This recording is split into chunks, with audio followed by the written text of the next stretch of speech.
Live from downtown Detroit, home of WDIV and Click on Detroit, Local 4 News at 11 starts now. A wet and cool night across Metro Detroit with the local forecasters tracking another severe weather risk. Neighbors want answers after a leak at the Marathon refinery brings a foul odor to southwest Detroit, and it's not the first time something like this has happened. But we'll begin with a massive operation tonight involving Madison Heights Police, the FBI, Homeland Security, the Oakland County Sheriff's Office, all near 11 Mile and DeQuinder. Police have been on that scene all night. They have sent in a number of trucks to haul out everything from a Land Rover to a stove. Our Mara McDonald is there live at the scene tonight. And Mara, I know they're calling this a drug and a fraud investigation. They sure are, Sandra, and what they won't say is exactly what the narcotics are, but they will say this. What they went in here for tonight, not marijuana or anything related to pot. Truck after truck rolling into this nondescript building on 11 Mile for hours. Starting earlier in the evening, first came the Land Rover, even a boat. Right now we're going through the building, systematically searching every area and every room inside the building for narcotics and any other evidence of crime. Then more trucks would come to clean out the building in what is a joint investigation between Madison Heights Police, the FBI, the Oakland County Sheriff's Department, and Homeland Security. While the chief won't detail the type of drugs here, what he will say is this has nothing to do with pot, and adds it goes beyond just drugs. There's a fraud component to this as well. The building has no signage telling what kind of business it purports to be. The only thing that I did hear from some of the passerbys is that they thought they were supposed to be doing some cabinet making, and rest assured there was no cabinet making going on inside that business. Back here live, if you talk to the people who work in the immediate area, they didn't think there was any cabinet making going on here. But what they did think was strange is that you never saw anybody in here during the day, but almost like clockwork, every night after 10 o'clock, trucks would start rolling in and then rolling out. We're live in Madison Heights tonight. I'm Mara McDonald, Local 4. All right. Thank you, Mara. Another wet night across Metro Detroit, as it was last night at this time. I know. Very gloomy out there. Andrew's in for Ben, tracking another round of storms now headed our way. Hey, Andrew. Hey to both of you, and we are looking at that, but the storms really don't arrive until we get into tomorrow afternoon. Right now, we're still looking at mostly cloudy skies overhead. As you know, it's been a bit drizzly out there. You can see the low-hanging clouds still overhead with temperatures that are in the 60s.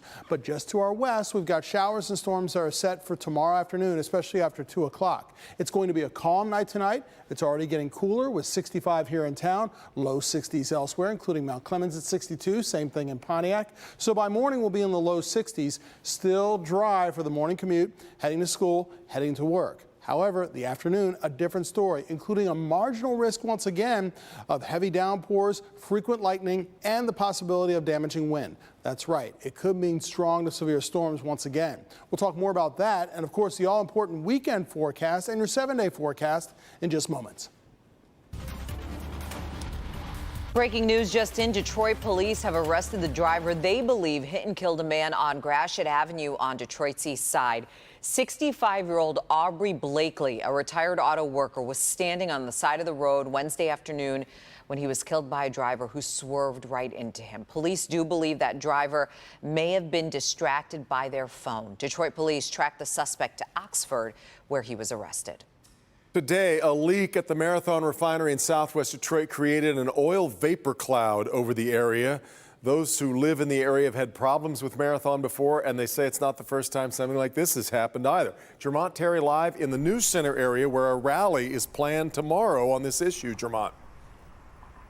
Yeah, you're right, Devin. Local group, they will gather here in News Center demanding that the state do more to make sure those living near the refinery are in fact safe and the companies are held accountable. What about the people? It's finally safe for Teresa Landrum to walk outside her house in southwest Detroit. Her day and its plans shifted on Thursday unexpectedly. My day was going wonderfully until alarms sounded at the Marathon refinery. Here we go again. It's always here we go again. A leak created an oil vapor cloud over the area. Workers evacuated the plant. Parts of the interstate shut down. Officials insisted there was never a threat to the public. And they always tell us there's no impact. It's under control. How do we know that? Who came in? Who tested the air? The Michigan Department of Environment, Great Lakes and Energy, or EGLE, regulates Marathon's refinery. The agency is also responsible for air quality monitoring. We still haven't heard back from what level fine they're going to issue for the February event. In February, smelly odors filled the air after vapors were released then. With this latest leak, local environmental groups will rally at the state facility demanding to know what's really going on. Local government needs to just stop passing the buck to the state and say, hey, we have no responsibility at all. It's the state's issue. We need all level of government to actually work for people to protect residents. Because longtime residents like Teresa keep wondering what's in the air. Where can I go? And why should I leave? That's why I'm still here. Now, when that alarm went off at the refinery, we know the workers left the building, but those neighbors like Teresa and others, they weren't sure what to do. And when they called the state agency, they were told they're unsure. That's one of the ongoing questions and issues they hope to address tomorrow when they have this rally outside this state agency. Reporting live in News Center, Jermont Terry, Local 4. We'll have an eye on it then. All right, Jermont. An out-of-control car slams into a funeral home on Detroit's west side. This happened on Joy Road near Wyoming. Police tell us the driver behind the wheel suffered some sort of medical emergency before eventually crashing into the building. That driver has since been taken to the hospital. Over on the city's east side, one person is dead after a house catches fire. This happened on East Outer Drive near Warren Avenue. After putting out the fire, crews recovered the body of a 61-year-old man. The cause of the fire is still under investigation. 3 teenagers, ages 13, 14, and 17, behind bars tonight in connection with a deadly armed robbery in Dearborn. A robbery happening Friday at the intersection of Tyerman and Bingham Street. That's where 29-year-old Saja Al-Janabi pulled up to her home just moments before being shot and killed. Her family is still trying to process what happened. They want to rob her. She will give them whatever they want. She will never expected somebody underage, which is 14 or 15, holding a gun, robbing multiple times, and then last incident happened over here.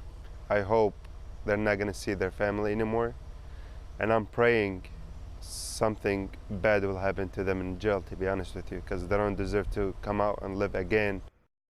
Such young ages, but police believe these teens may have been involved in other crimes in the area. A top UAW official is accused of embezzling hundreds of thousands of dollars in union money and then spending it on vacations, golf equipment, and cigars.